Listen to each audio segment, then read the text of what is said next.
Man, what are we really doing here, man? What are we really doing, man? The internet is crashing out over the Caitlin Clark foul in yesterday's playoff game against the Connecticut Suns. A lot of people, such as Jason Whitlock, are going as far as saying that Caitlin Clark got assaulted. But before we get off into today's podcast, tell a friend to tell a friend.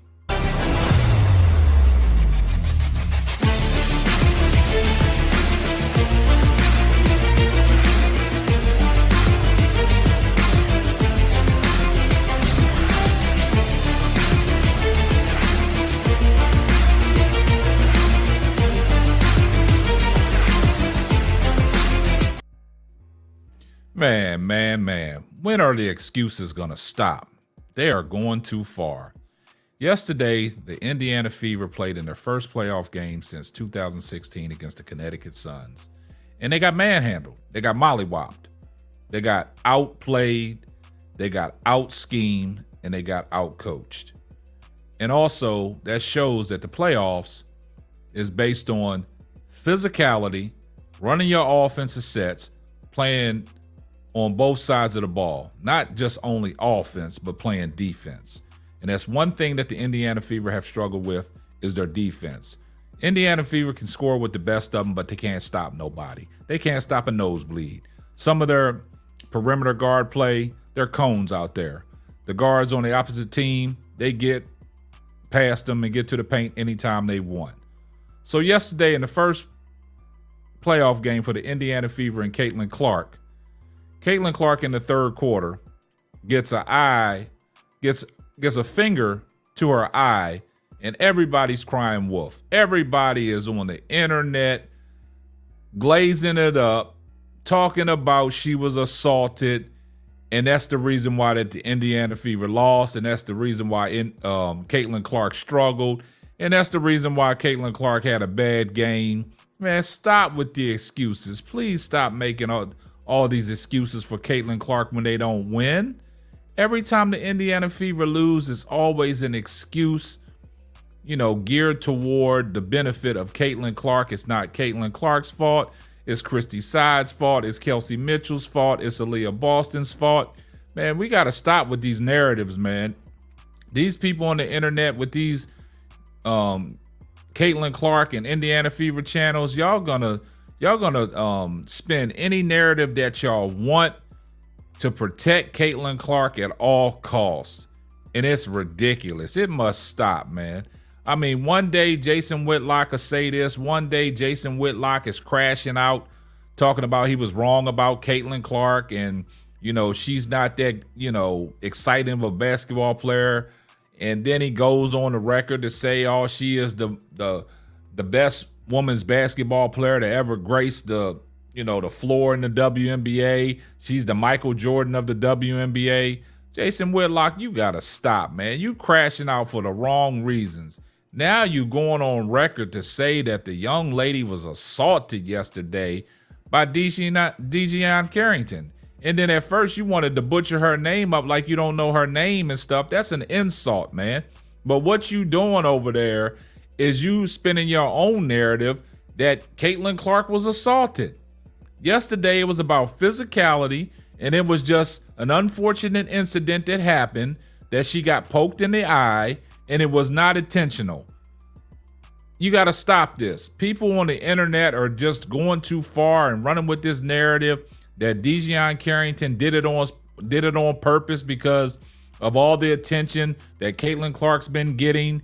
And, the beef that Dejian Carrington and Clark had, stating back to the comments that Caitlin Clark made, and Dejian Carrington came out and said, Caitlin Clark can stand up. When she's silent, that means she is condoning some of this stuff that's happened because she has a platform. So it was a build-up going into the playoffs. But what happened in the third quarter, Caitlin Clark was making a pass, and Dejian Carrington was playing her tight, and she stuck her hand up to try to block the ball and looked away, and her hand came down and accidentally hit Caitlin Clark in the eye. So what it is now, everybody crying wolf. There was no foul on the play. They didn't stop play. Dejian Carrington got the outlet pass and scored on the layup. So let's take a listen to what Jason Whitlock had to say, and it's going to be followed up by the play that happened in the third quarter of that game. So let's take a look at what and listen to what Jason Whitlock had to say, followed up by the play. Y'all pay close attention. Myself, it happened late in the first quarter. So that was unintentional. Y'all saw the play. Dejon Carrington tried to swipe at the ball, looked away, and her hand accidentally hit Caitlin Clark in the eye. And Caitlin Clark fell down like she got hit by 2 double Glocks. Jason Whitlock crashing out, saying everything that he said. And then the telltale was he said that ESPN wrote a story talking about, Alyssa Thomas with the triple-double.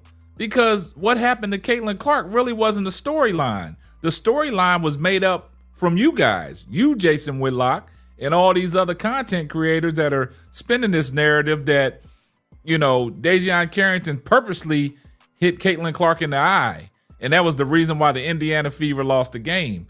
We got to stop that, man. The playoffs is filled with nothing but physicality, man. Things happen. We've seen it in sports. We've seen it in the regular NBA. We've seen incidental contact where, things happen. It's unfortunate, but it happens. But don't nobody make videos talking about that stuff because it's not a storyline. But as soon as something happens to Caitlin Clark, it's a big storyline. She gets hit in the eye, and everybody's making these excuses on why the Indiana Fever lost the game. And you, Jason Whitlock, coming out saying that she was assaulted. That's taking it a little bit too far, man.